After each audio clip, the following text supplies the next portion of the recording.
Thank you everyone for attending today's Foxconn Quantum Computing Seminar. Today we have the pleasure of having Chao Yin. He's a PhD candidate from Boulder, physics department in Colorado Boulder. He got his bachelor's degree from School of Physics in Peking University in 2020. His current advisor is Andrew Lucas. He's doing his doctoral research on the interface of quantum information and condensed matter theory. But his general research interests are in locality, complexity, and non-equilibrium dynamics in quantum many-body systems. And today he will tell us something about how small correlation is sufficient for optimal noisy quantum metrology. So the floor is yours, Chao. Thank you so much for the kind introduction. So I'm Chao from CU Boulder, and it's my great pleasure to be here. And I'd like to tell you about this work, joint work with Victor Albert at University of Maryland and CC Zhou at Parameter Institute. So I will tell you what we define as states that are optimal for noisy quantum metrology, and in particular, we'll propose a kind of general principle that like small correlation is kind of sufficient for that, and I'll explain what that means. And feel free to interrupt me during the talk. So let me start with some basics about quantum metrology so that we can set up the stage. So consider you have capital N number of spins or qubits, and you want to use them to measure some unknown magnetic field theta, where this parameter theta is encoded in a unitary U that looks like this. Here, the Z is sum over the individual poly Z's of the qubits. And if you start with unentangled states of the spins, then the best you can achieve is this standard quantum limit SQL, where delta theta, the precision you get, will be scaling as square root of n times the number to repeat the experiment. And this square root scaling can be understood from a central limit theorem because you are doing basically this number of independent measurements. And for example, if you look at some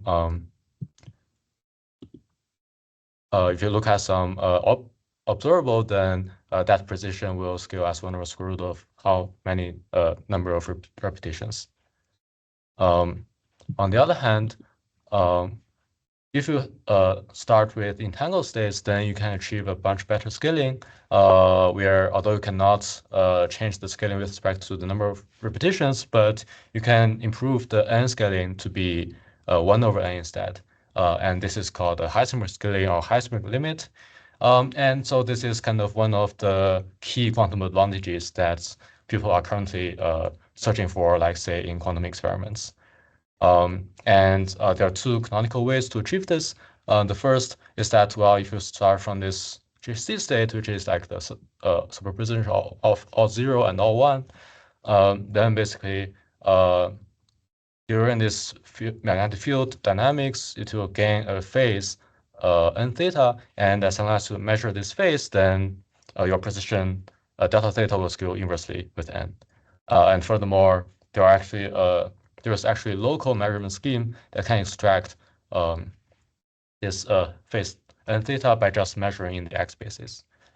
And on the other hand, we also have this class of spin squeeze states, and maybe it's best to think about it in terms of this kind of phase space of the global total angular momentum or polarization of the states. So it's like here I'm drawing for a product state, which will be kind of, its angular momentum will be pointing on some direction, and you'll have some fluctuations or uncertainties along the orthogonal directions.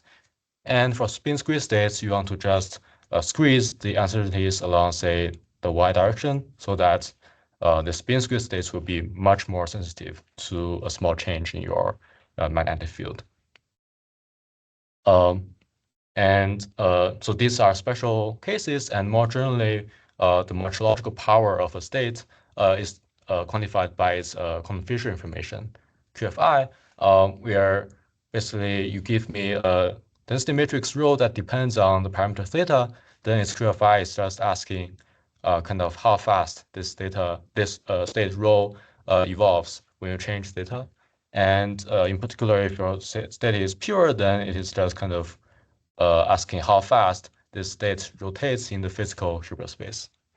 So from this definition, you can already see maybe that, well, this is indeed related to metrology, and that is formalized by this quantum Cramér-Yau bound, which says that, well, if you have larger QFI, then sure, you can have larger delta theta. And for example, the SQL and HL, these two limits or scalings corresponds to F scaling as n or n squared. And furthermore, this bound can be saturated by this particular observable L, which is kind of defined by how you calculate the QFI. And so up to now, you might think that, well, okay, so to ask whether a state has what kind of, how much metrological power that I can just calculate the QFI, and that's it. But I would say that this kind of QFI theory is not the end of story because of the following reasons. So first, well, here it just guarantees the existence of some observable, but that may be like a very entangled observable that may be very expensive to measure in experiments. So we want to understand, well, given some extra structure of the state, is there actually some efficient measurement scheme to saturate the its QFI? And furthermore, this QFI of a general many-body mixed state is hard to analyze, and it is hard to gain some intuition about, say, like, this is how the state look like, then tell me what its QFI is. I think that is kind of in general a hard problem. But on the other hand, in special cases, indeed, QFI can simplify.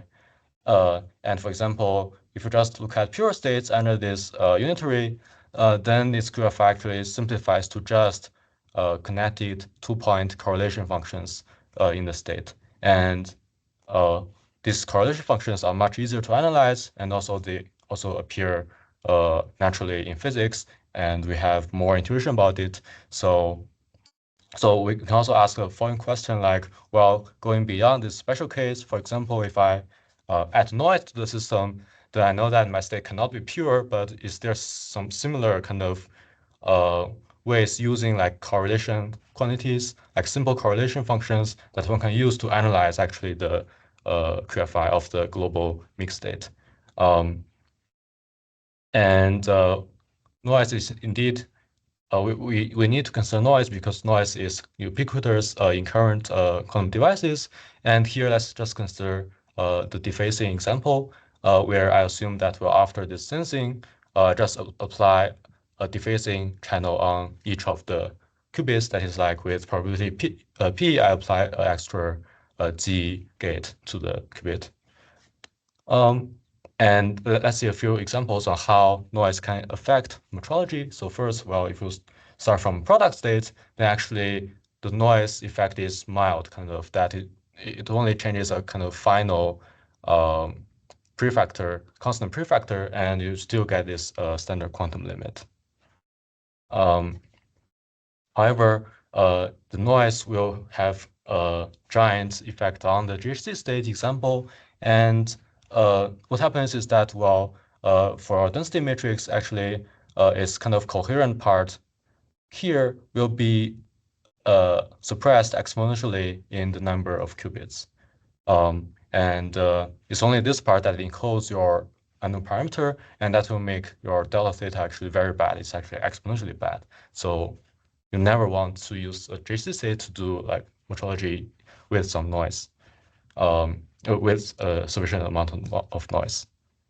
Also, we have this squeeze state example, and after a few lines of calculation, you can convince yourself that here, first, like GHZ, you also immediately lose the Heisenberg scaling.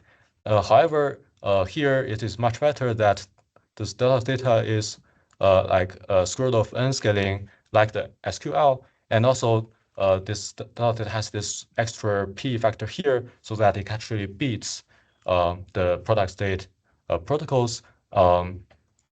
So this is kind of like, well, maybe we want to use squid states in noisy metrology. And actually, this example is kind of people have studied like more general cases, and it is proven that, well, actually under any generic single qubit noise, then with you can start from arbitrary state, you can even allow arbitrary power for error correction, but in the end, what you can the precision you can get ultimately will be fundamentally limited by SQL in terms of the n scaling. So this is kind of a remarkable fact that kind of quantum metrology is kind of has some inconsistency with noise. However, this is not the end of the story because as seen by the squid state example, we can also ask, well, what happens when we consider this noise parameter p to be some quantity that is much smaller than 1? And for example, you can imagine that, well, nowadays people are developing like quantum technologies, and on the one hand, people can scale out the system to be larger and larger, but on the other hand, it's like the noise per qubit is kind of also improving to be smaller and smaller. So maybe at some point you indeed want to consider like this p as also a small parameter. And in that case, people have proven that, well, QFI will be upper bounded by n over p scaling. So it's like its n scaling cannot use only SQL, but you can exploit this extra p factor. So here we assume that p is larger than 1 over n, so that otherwise you can just ignore the noise completely. So here's our basic question. We want to kind of understand, well, what resource states are optimal for noisy metrology in the sense that that state saturates this n over p scaling. From previous page, we know that, well, spin squid states are optimal for defacing noise, but we kind of want to understand a more general scenario and maybe study this question more in a more systematic way. For example, can we characterize a class of optimal states by some say simple correlation functions? And furthermore, like we don't want to just find out some states, we want to ask, well, are these states efficiently preparable, or when we use such states for metrology, can we design efficient memory schemes for such states? So these are the problems we want to understand, and here's the outline for the rest of my talk. I will start from a very simple example, which we call it the quantum parity state, which is basically that your qubits are divided into groups, and each group itself is kind of a GHZ state, but different groups do not correlate with each other. We'll show that this state is optimal, and then we will generalize this to show that actually for any state, as long as it has this kind of different group structure and the groups do not share large intergroup correlations, then we prove that actually this much larger class of states are also optimal for noisy metrology. And next, then we want to focus on a kind of natural subclass of this construction, namely, well, we can consider quantum states that are generated by some local dynamics, so that by definition, the states are, you know how to generate these states, and also you can also try to exploit this kind of local dynamic structure to design, say, more efficient measurement schemes. And finally, I'll just give an example of our constructions in 1D, so that, well, previously we only talk about, say, asymptotic behaviors, like whether it scales as n over p. But here, for this particular example, we can just numerically see how the states behave in a quantitative way. And yeah, and the results are kind of summarized in this table. And maybe I can just start with a simple example, which is the quantum parity state. So it's like, well, suppose I have n qubits, and I just divide them into n over m groups, where each group contains m number of qubits. And the state is just a direct product of GHZ states in the groups. And this name comes from the fact that, well, this state is kind of one state in the quantum parity code that is kind of a natural generalization of like Shor's 9-qubit code. Okay, and I think a good way to think about such states is that these are just kind of large qubits. Each group is a large qubit with effective large magnetic field m times theta, and also a larger noise strength p times m. So we can just choose m to be basically 1 over p, and we just do the GHZ measurements, the X basis measurements. And it is easy to see that this state is indeed optimal in the sense that, well, the optimal position will scale in the optimal way. For example, you can say that, well, first we know that different groups do not couple with each other. So delta theta is actually delta theta of each group over square root of the number of groups. And furthermore, because we assume that, well, each group has only, say, 0.1 noise strength, then delta theta for each group is actually of this same order of delta theta when it's actually noiseless. And then we can use the fact that, well, this is a large qubit, that you can have this 1 over m delta theta for each group, and you can just combine the factors to see it is indeed optimal.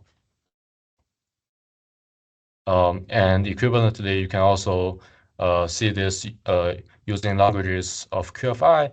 For example, like ask what's the global QFI, what's the QFI of the global state? Well, that is kind of the number of groups times the QFI of each group.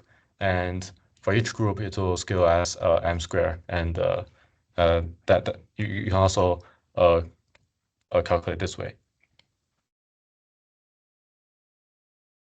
Okay, so now we have at least one state that we know are optimal. So, but I would argue that, well, this is only one state, and it is a fine-tuned state in the sense that, well, the different groups have no correlation at all. So if you just have this state, then maybe it would be expensive to realize this state with high accuracy. And so on the other hand, we want to ask, well, is this construction robust, or can we generalize this construction and generalize it in what way? For example, sometimes people have found relations between, say, QFI and many-body multipartite correlation or entanglement. And so you might worry that, well, maybe even if I can generalize this construction to a larger family of states, I have to describe these states using this kind of many-body entanglement structures. And our first result is kind of answering these questions to say that, well, the answer is kind of the best we can hope for, that yes, we find a much larger class of states, and these are described by much simpler, like two-party correlations. And this is given by our theorem 1. Where we basically prove that, well, any state rho achieves optimal noisy metrology if the following holds. So as in the previous example, suppose we partition the qubits into groups labeled by I, where each group has size m, which is roughly 1 over p. And here we do not assume what's the precise structure of the state, or like I do not assume that different groups do not have no correlations. Instead, we only assume that on the one hand, each group itself, in the noiseless case, it kind of has a Heisenberg limited QFI in that group. And on the other hand, we assume a small intergroup correlation to be the following, that for any group I ask, well, it has some correlation with other groups or another group J, and I sum over all these J's except a finite number of groups. And I require that, well, this kind of total correlation with all other groups except a finite number should be relatively small compared to the group size. Here, this C in particular is just the kind of maximal kinetic correlation function that is shared by group I and J. So, for example, this theorem one allows the case where a group can be strongly correlated with another group. That's fine, as long as it can be correlated with a finite number of groups, but for all the other groups, I require the correlation should be small. Okay, so how do we prove this? Well, let me sketch the proof here, where maybe the idea can have a wider applicability. So here, the first step is to show that, well, I assume that each group has a Heisenberg limited noiseless QFI, and I want to show that that leads to that the noisy QFI per group is also of order m squared. And that is based on two facts. First is that, well, we choose this PM to be order 1, so it's like the whole group has only smaller than 1 noise strength. And on the other hand, there is this continuity of QFI, which basically says that, well, given two states rho and sigma, where sigma, you can think of it as rho undergone some noise, then because the noise strength is small, we know that rho and sigma are close. And continuity of QFI guarantees that, well, then the QFI are also close. And that is the first step. And then this implies that, well, there exists a measurement operator in group I, OI, that saturates this group QFI in this sense. Basically, you ask, well, this OI has an expectation in the state, and that changes relatively fast with theta, compared to its variance or uncertainty in the state itself. So this fact is well known for working with QFI, but here it turns out that this is not sufficient for our purpose, and we develop a technical a lemma which says that actually this operator can be chosen such that it has a bounded operator norm relative to its variance in the state. And there is some prefactor m squared here. And so, for example, this question tells you that, well, it cannot be, say, a Hilbert space dimension prefactor in front, like e to the m. That is not possible. And without loss of generality, we can normalize the operator by that its variance in the state is 1. And so we have defined an operator observable for each group. Then we can just combine them, just sum over them to be the total measurement operator we want. And we want to show that, well, this operator, as long as you measure this operator, you can read out theta with the precision you want. Well, then we basically want to calculate, well, what's the kind of this thing. So first, how fast O changes with theta. That is just determined by, well, how fast each individual operator changes, and this normalization to be square as n. And also, well, looking at the denominator, we want to ask, well, what's the variance of this operator? And it will be contributed by basically two parts, the individual variances of each group, and also the kind of covariances shared by the groups. And here is where we use this small intergroup correlation condition. And also, we need to use this bound on the operator norm to show that actually these two conditions, we know that this covariance term is actually of the same order, at best of the same order of the first term, so that and that is kind of formally saying that, well, even if a group can share large correlation with another group or a few other groups, we look at the kind of the total system, then we look at, say, the variance of operators. It is as if the different groups are not correlated. It's just like the scaling. It's like as if these groups are not correlated, and by combining like the slope versus the variance, we show that indeed measuring this operator, you can get this optimal scaling for noisy metrology. Okay, so a few remarks about this theorem one. So first, it applies to general single-qubit noise, say beyond dephasing, and this also holds for latter results. And here, the reason is just that we deal with noise only using just by this continuity of QFI condition, which does not care about the particular form of the noise. On the other hand, the states characterized by theorem one, it's only one class of optimal states for noisy metrology, and it is not the whole. We do not claim it includes the whole, all the possible states. And for example, on the one hand, it includes, for example, matrix polar states that are short-range correlated, which have been proposed previously for metrology. On the other hand, it does not include general spin squeeze states,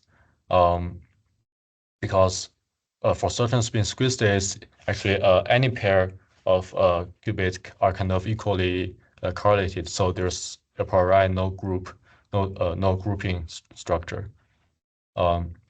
Nevertheless, since spin squeeze states are also an important family of states, we also show that, well, these states are optimal against general noise if you assume this extra small total correlation condition, which basically says that, well, I know that my spin squeeze states, it is squeezed, say, in the y direction with this factor c, then the polarization for all the other directions should be larger, but it cannot. But it can only be larger accordingly.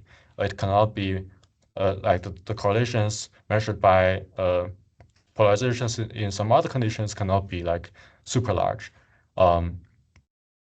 And this generalizes the previous example I said in the introduction about under dephasing noise, and from this theorem one and this spin squeeze example, we think that, well, maybe this principle of small correlation condition can be a more general condition for noisy metrology. Sorry, can I interrupt quickly? So you said that this result applies in general, like for general noise, but isn't the noise parameter defined for the dephasing noise? I see. That's a good question. So for general noise, we define its like the noise strength P as, say, what's the diamond norm between the channel and the identity channel. Yeah, for a kind of general noise channel, you can define P that way. And use that definition, we show that it's all results follow. Okay, I see. Okay, thank you. Sure. Let me see if are there any other questions?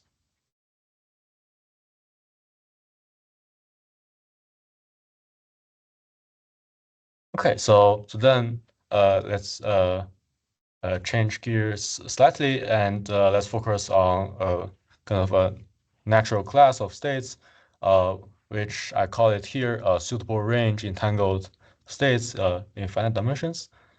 So suppose your quantum device is composed of qubits that lie on some finite dimensional lattice. And suppose you have some local Hamiltonian on that lattice, where each local term is like acting on neighboring qubits. And as our E state here, just define it to be a state that can be prepared by starting from the L0 states, and you apply the Hamiltonian dynamics for some time t.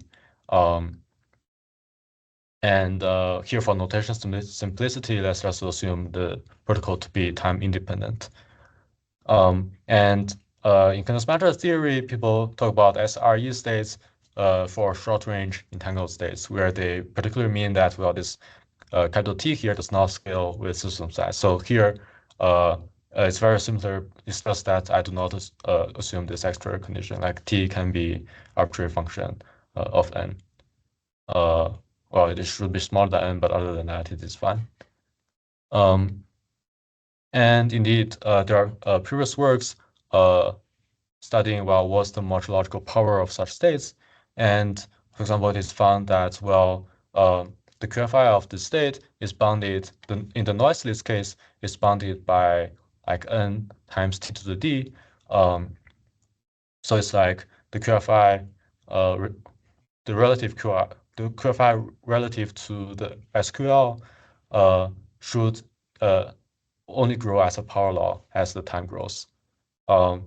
And that is also straightforward to see because we know that in this local Hamiltonian dynamics, there is this light cone structure, or more formally Lie-Robson bounds, which tells you that, well, local information can only propagate with a finite speed.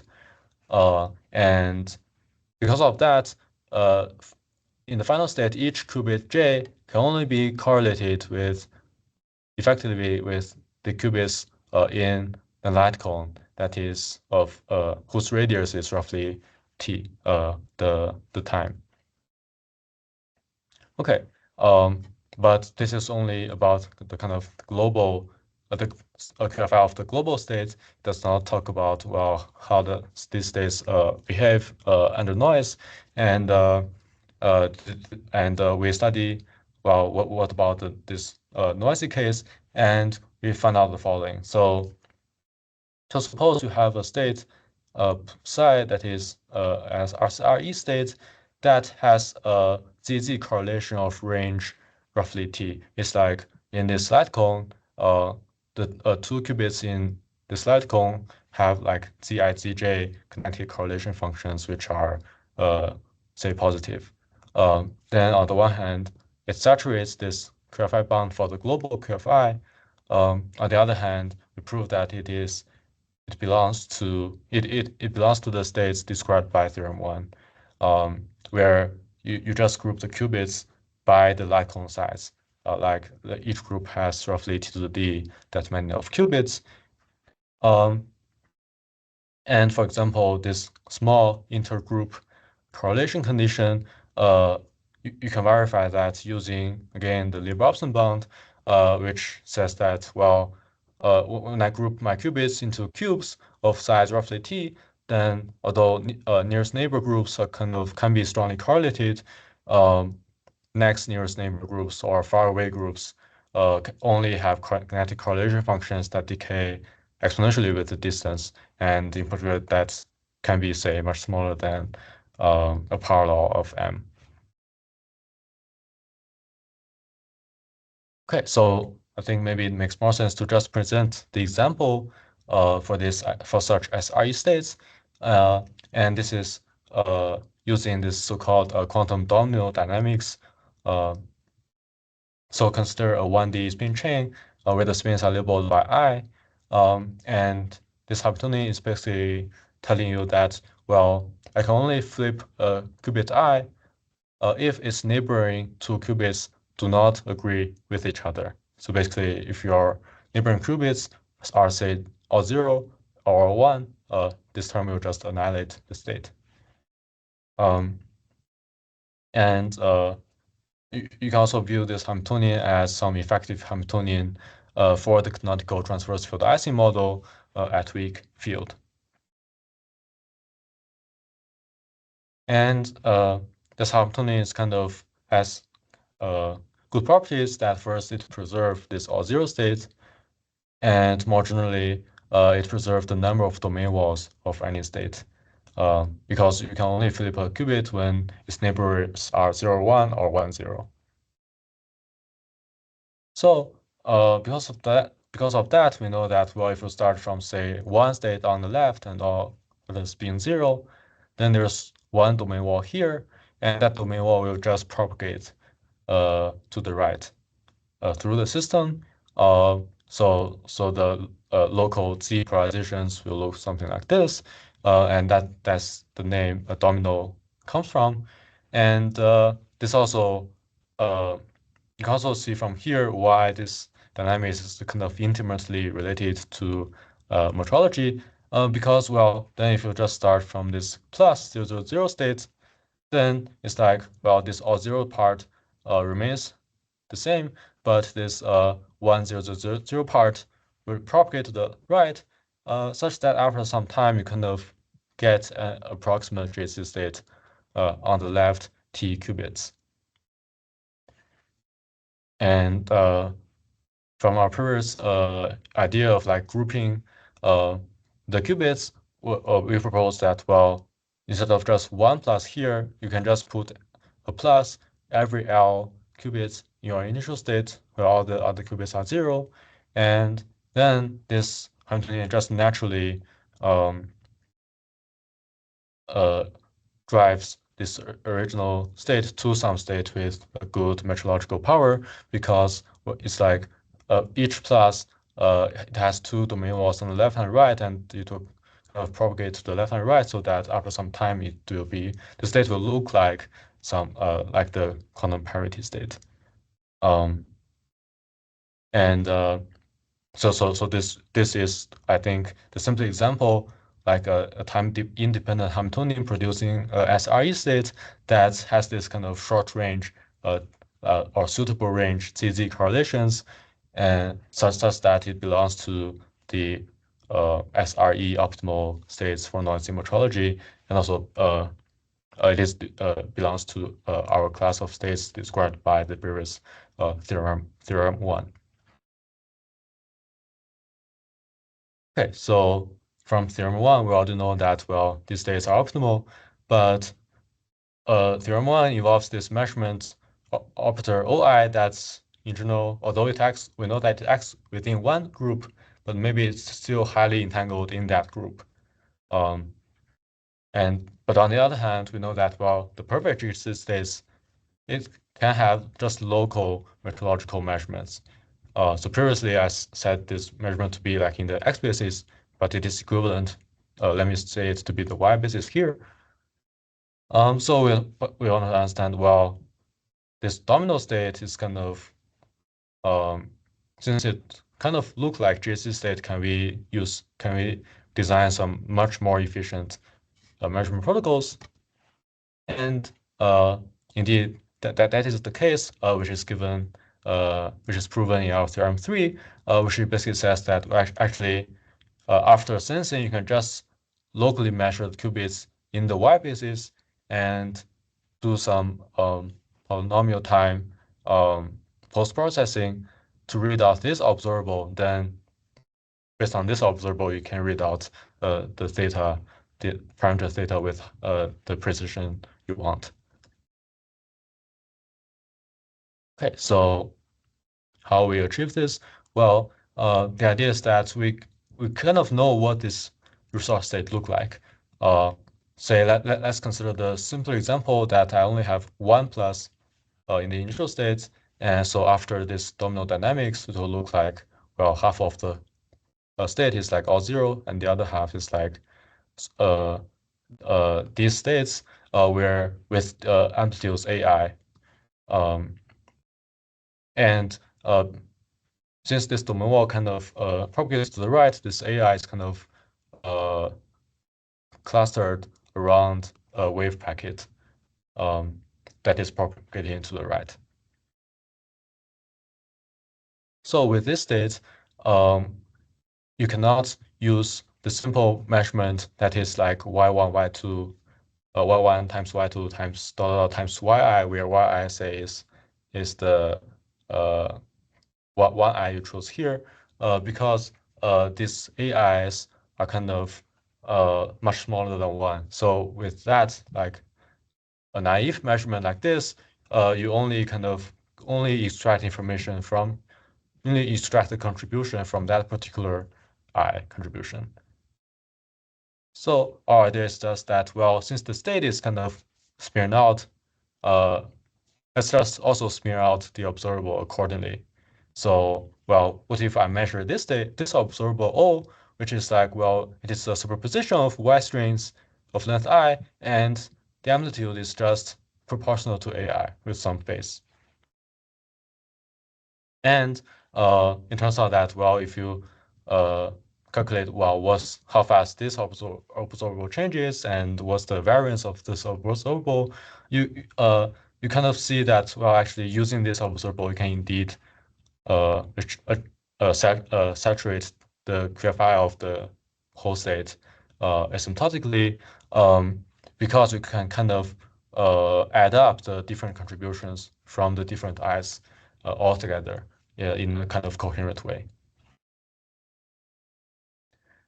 As a remark, there are also some other recent work studying like, well, given me a state, it has some QFI, does there exist a local measurement scheme that saturates that QFI?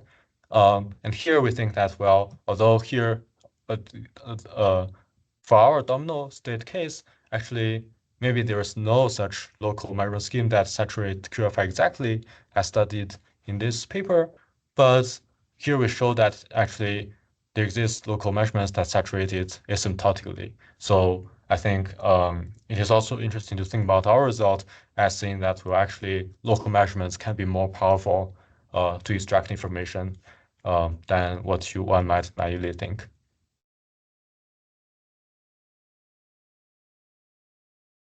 Okay, so for the domino example, we can also numerically study it and see like what's the quantitative performance. So here we just simulated a spin chain of 200 qubits.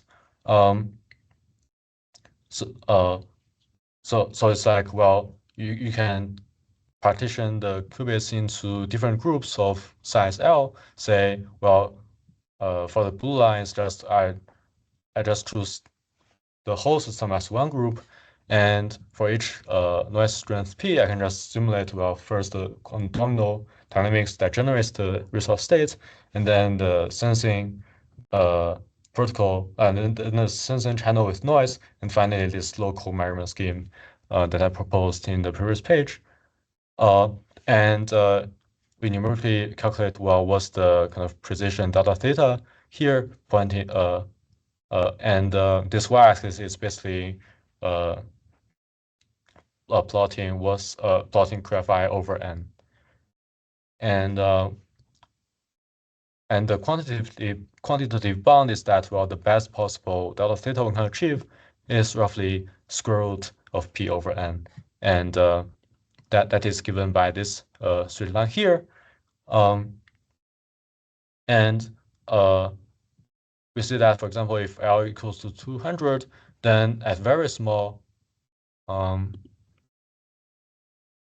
at very small noise strength P, it basically can achieve like half of the best possible QFI. But if you increase your P larger and larger, the performance becomes bad. But if you adjust your L accordingly, for example, L equal to 100, then it will behave like relatively well in this noise regime, and so on. So basically, it's like by adjusting L with respect to P, like this domino example can achieve, say, roughly a factor of 2 or even square root of 2 difference compared to the best possible delta theta one can achieve. So it's like also performing quantitatively well. And on the other hand, well, let's compare this with the kind of quantum parity state example, and we see that, well, on the one hand, the performance are both are very comparable, and the local measurement the measurement skills are same. They are both local, but this partition domino states may have the advantage that it is easier to prepare because it only requires this time-independent Hamiltonian evolution or kind of analog evolution, and that may make this state appealing to, say, realize in some experiments. So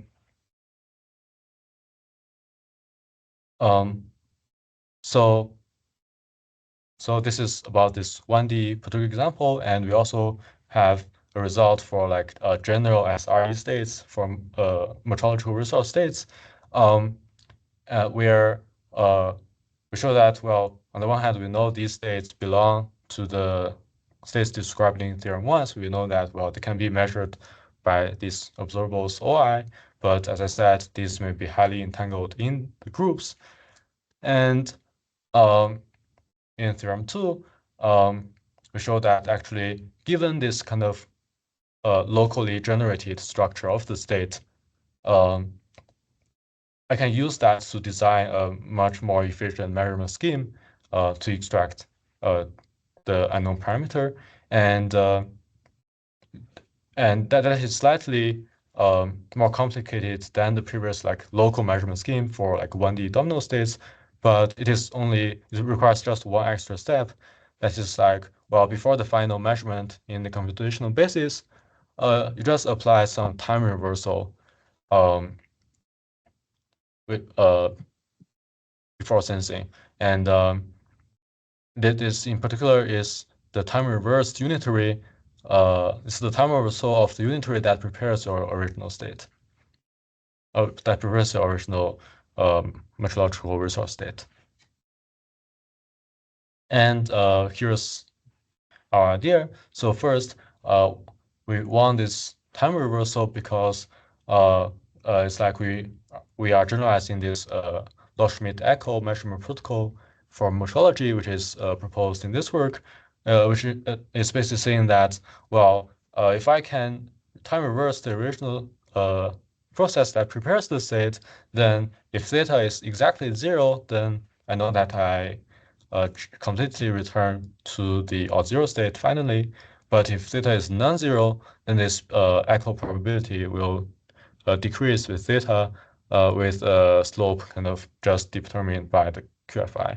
So this Loschmidt echo measurement protocol can saturate QFI. However, we cannot just use this protocol directly for this noisy case, because here we are measuring a global operator that is a product of local operators on all sides, and such operators are very unstable against noise. Nonetheless, we can use kind of the idea similar to theorem 1, where we say that, well, can we just break this observable into kind of different groups?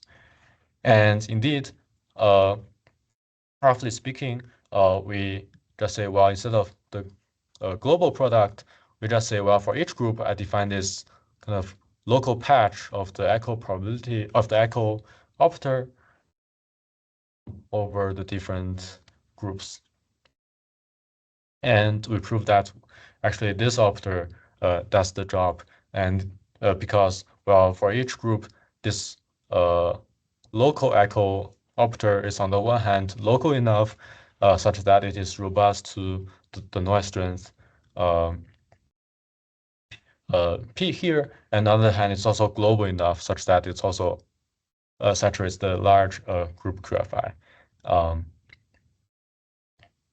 So it's like previously people know how fast QFI can grow by local dynamics, but here we also say that, well, for arbitrary dynamics that it generates that fast QFI, you can on the one hand, this state is an optimal state for noisy metrology. On the other hand, you can if you can time reverse the original preparation protocol, then you can also measure this state for metrology in a very efficient way. Okay, so finally, maybe let me conclude. So here in this work, we have studied optimal states for noisy metrology. Namely, we want to figure out, well, what kind of states saturate this N over P scaling. And we find that, well, maybe this kind of small correlation principle it is very useful. Like we prove like at least two classes of states, either the states described by theorem 1 with this like grouping structure, or like spin squeeze states. As long as they have this kind of small correlation condition, then they are optimal states. And furthermore, for this particular class of SRE, resource states, we on the one hand, they are efficiently preparable by definition, and also we design measurement schemes that are efficient for them. And some further questions. So first of all, well, maybe there are some other classes of optimal noisy optimal classes of states from metrology. I think maybe the quantum domino part is kind of interesting in that it kind of connects the two fields of quantum many-body dynamics and metrology. For example, I would say that this 1D domino dynamics is kind of the natural like a Hamiltonian that generates metrological resources. And for example, are there any analog of such like time-independent Hamiltonian dynamics in higher dimensions? And also, intuitively, this domino dynamics, this domino state have this like efficient local measurement schemes, and that is partly because this dynamics generated by domino Hamiltonian is kind of integrable, in the sense that, well, your state does not explore the kind of all the global many-body Hilbert spaces, but it only explores the Hilbert subspaces, for example, of like low number of domain walls, and maybe this idea can be generalized to say, well, are there other kind of integral are there other cases where integrability actually ensures that there are some efficient quantum protocols that you can use by that states. And finally, there's also some active research going on in this field, which may be called like multi-parameter sensing or like Hamiltonian learning, where you assume like the local parameters in your Hamiltonian are kind of independent.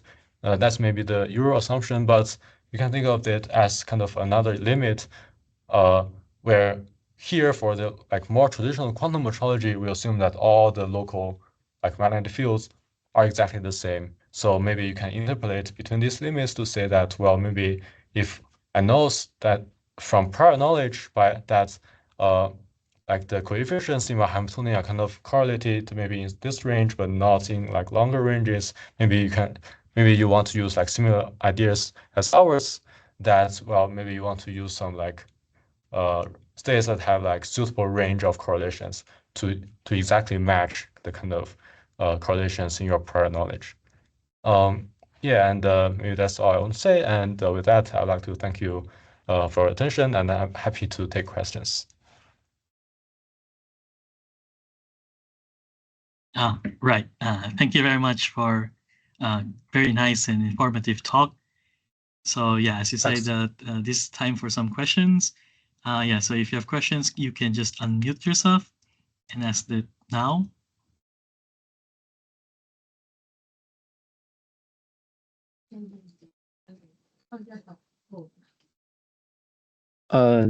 Okay. Thank you for your talk. I would like to ask some kind of more high-level questions. So you mentioned that using some grouping that can help you to improve the measurement metrology, but I'm kind of not quite clear of the grouping. How you can you give some concrete example then how you actually do the grouping? Sure. So for the first like quantum parity states, these are just like direct products of JC states. So we just group the qubits like if these qubits form a JC state, then that's one group. And more generally, maybe let's consider this example where I know that my state psi is kind of has kind of let's say short range correlations, say in the 2D lattice. Then I just group the qubits into the cubes, like these qubits in these cubes where the cube linear size is roughly t. I just group them into one group, and so on. So it's like I zoom out the lattice a little bit, and in that case, although a priori you think, well, maybe like there are two qubits, the two neighboring qubits here, I put them into one group, but there are two neighboring qubits here, I put them in different groups. That seems a bit kind of unnatural at first, but I'll say that, well, this grouping is kind of artificial technique that we use to prove that, well, this state is optimal. And you do not need to like artificially make your correlations to be such that, well, different groups, you do not need to see the real grouping in the correlation properties. Did I answer your question? Yes, but so basically you need to like have the system well known. I mean, you know basically you must know all the description of the wave function and how or at least their correlation, and you have some basic understanding of the system. That's why it's given. And based on that, what's the metrology purpose if you already know the system quite well? So what's the purpose to do that? So even if I know the kind of initial state, the initial state before sensing exactly, and the purpose is to just use that state to undergo some unknown channel with some unknown parameter, so that after that channel, it can furthermore look at my state to read out what's the what's the channel parameter that it has undergone. So it's like, even if you know perfectly the initial state before the sensing, you do not know what it is after the sensing. And it is precisely by measuring the final state you can deduce the unknown parameter. So here the channel, you mean like the evolution of the system, or what's the channel you mean? Oh, here I mean each qubit undergo say first like e to the minus I theta z like magnetic field rotation, and then it undergoes some noise, like dephasing or depolarizing noise channel. Okay. So basically, you all need to assume the noise model, and on top of that, you want to extract some property of the system, kind of like that. And for example, what's the theta here in this system? Because you would have the theta in the QFI. So what's the theta here? So theta is some kind of general parameter that describes your local channel. In the simplest example, it's just like e to the I theta z. So that's a kind of noiseless channel acting on the qubits. It's like some kind of a rotation acting on each local qubit, and you must assume all of them are the same. So you Yes. cannot. Okay. So how do you extend to multi-parameter theta case? Is that an easy job? Yeah. I think probably if you're like the thetas are like totally uncorrelated, then probably you don't want to use entangled states anymore.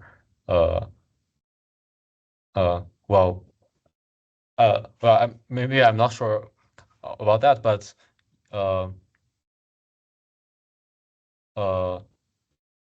yeah, if your theta is uncorrelated and you want to measure each theta with high precision, then probably like the entangled state may not give you an advantage anymore, because my understanding that's like entanglement provides you an advantage because you can just add your your local thetas, and you know that these thetas all agree with each other, so that you know that after all it's like n theta.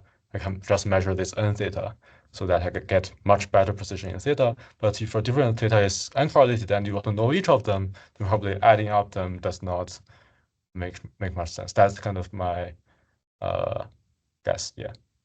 So okay, I see. So basically, you need to have better performance if you can have like some basic unit, some basic channel for each local part. You assume all of them are the same, and you want to extract some parameter Yes. of it, and using some like some correlation property that can help you to improve the metrology. That's basically the idea. Okay, Mm-hmm. I see. Okay, good. Thank you.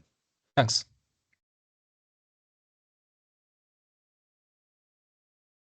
All right. So any other questions from other people?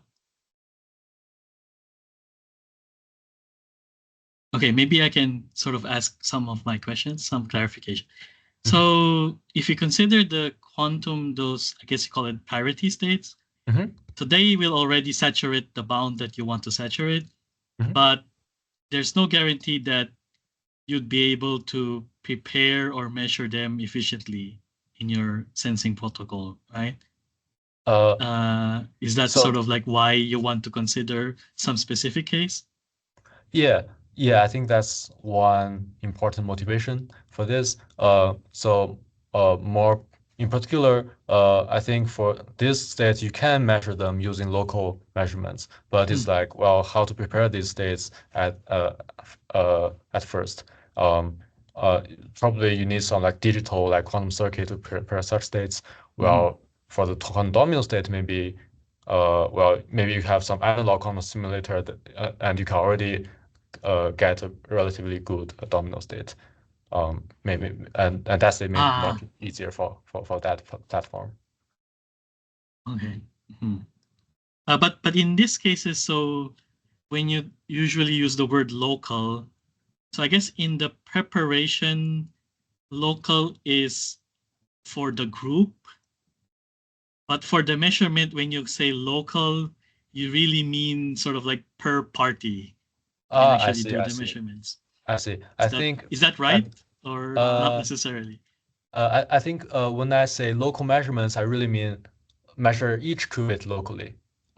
You measure each qubit individually. So that's kind of the simplest measurement setting you can think about. Okay, yeah. And there's at least another place where I said local is like this local Hamiltonians. And that means that, well, each term is kind of acting on neighboring qubits. And indeed, yeah, I'm kind of overusing this terminology, yes. Yeah, but okay, just to clarify, so for let's say preparing the domino states, you need to have this Hamiltonian over. Okay, so you need a local Hamiltonian, but furthermore, you apply a local Hamiltonian for each group. Not necessarily. You can have Hamiltonians that connect to different groups. So it's like you can just use that Hamiltonian, and the group is just like for us to analyze this state. It's kind of a kind of analytical technique. Oh, okay. But in practice, you don't need to apply certain thing per group. Yes, for the quantum experiments, you probably don't need to, unless you really want to prepare, say, the quantum parity state. Okay. I see. Okay, yeah, thank you. Those are my questions. So let me just see if anyone else wants to ask anything. So I just want to clarify. So basically, in the measurement, you need to find out there exists some observable. So usually in the metrology case, you need to just find specific observable. You will not consider multi-observable, right? So you just find specific observable. Then usually your purpose is find them as local as possible. That's better, and usually that's easy to prepare if the local observable is strange, or do you need to like constrain their type of the local observable? Sorry, what do you mean by local here? So if your observers are really local on each qubit, then I think that's kind of that's easy to measure. So maybe you mean, well, if my observer is local in some region, yeah, indeed, how complex it is to measure this operator depends on what this operator looks exactly. And here, like our theorem 2, our theorem 3 is kind of saying that, well, actually for like this SRE states, you kind of your local observer can be chosen in such a way that it is not that complex in some sense. For example, for domino, you can have just local measurements, and for like general SRE states, you can have this like local measurements after time reversal. So it's like your local observable will be like if you evolve it a little bit to really look local, but it itself is like after some evolution. I see. Okay. So another naive question is, you can basically measure some property or parameter of the channel, but is that directly related to your what you mentioned Hamiltonian learning and in the end? So you assume the channel is described by some channel, or because it's like noise models, or how is it related to the Hamiltonian describing the system directly? Yeah, so it's like the Hamiltonian evolution is also a channel, and the coefficients your Hamiltonian is a parameter describing the channel. So Okay. so it's like. Mhm. Oh, you want to mention the coefficient of the Hamiltonian. You treat them as the parameter. Okay, I see. Yes. Mhm. I see. Okay, thank you. Sure. Thanks for the question.